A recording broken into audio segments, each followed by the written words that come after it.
ॲक्विटल, conviction, discharge आणि dismissal याबाबत आज आपण डिस्कस करणार आहे. तर ॲक्विटल म्हणजे काय? तर एखाद्या व्यक्तीवर गुन्हा केला असा जर आरोप लागला, पोलीस स्टेशनला गेले, याने असा गुन्हा केला असं सांगितलं गेलं आणि पोलिसांनी तपास केल्यानंतर त्याच्यावर तो चार्ज लागला गेला. आता हे चार्ज लागल्यावर कोर्टात केस दाखल होते, कोर्टात खटला चालतो आणि दोन्ही साईडचे साक्षी पुरावे येतात, कोर्टासमोर सादर केले जातात आणि मग त्याच्यावर जज डिसिजन देतो. जेव्हा दोन्ही साईडचे साक्षी पुरावे बघून कोर्ट निर्णयापर्यंत येतं की ह्यानी हा गुन्हा केलेला सिद्ध होऊ शकत नाही. याचा अर्थ काय झालं? त्याला त्या गुन्ह्यातल्या चार्जेसपासून म्हणजे त्याच्यावर जे आरोप आहेत त्यापासून त्याला निर्दोष मुक्तता करण्यात आली. ॲक्विटलचा अर्थ असा होतो.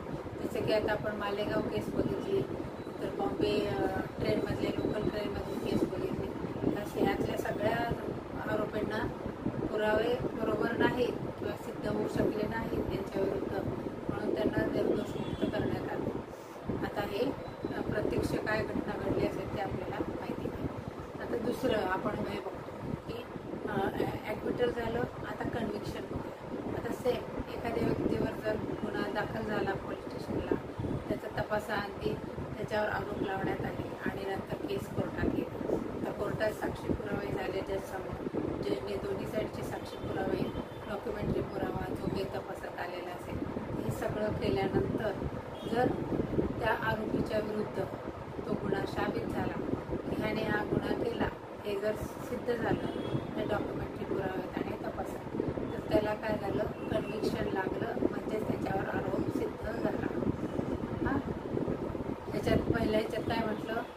ॲक्विटल म्हणजे त्याला दोषमुक्त झाला, म्हणजे निर्दोष मुक्तता झाली, याच्यात दोष सिद्ध झाला, याला म्हणायचं कन्व्हिक्शन. आता डिस्चार्जचा अर्थ काय होतो?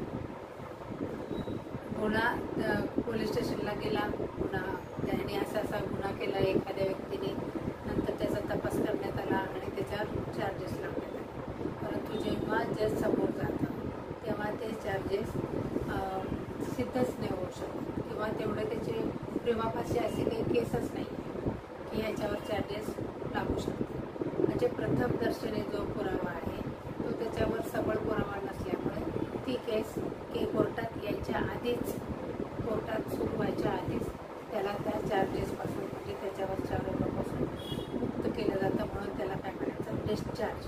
चार्जपासून त्याला मुक्ती मिळते. हे काय होतं? केस चालायच्या आधीची स्टेज डिस्चार्ज म्हणजे कोर्टात केस सुरूच राहते. हां, आता आपण हे बघूया की डिस्मिसल म्हणजे काय?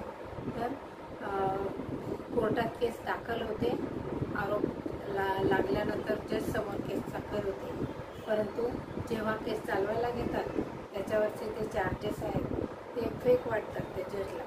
तेव्हा केस तर उभी राहते, परंतु केसच्या कोणत्याही स्टेजवर जर जजला असं वाटलं की हे फेक चार्जेस आहेत किंवा हा जाणूनबुजून याला त्रास देण्यासाठी आरोप करण्यात आले किंवा हे ग्राउंडलेस आहे किंवा पॉईंटवर हे चार्जेस सिद्धच होऊ शकत नाही किंवा मिसकंडक्ट असेल व्यक्तीची किंवा असा जो काही आहे, कोर्टाच्या ज्या केसच्या कुठल्याही स्टेजवर जज ती केस डिसमिस करू शकतो म्हणजे क्लोज करू शकतो.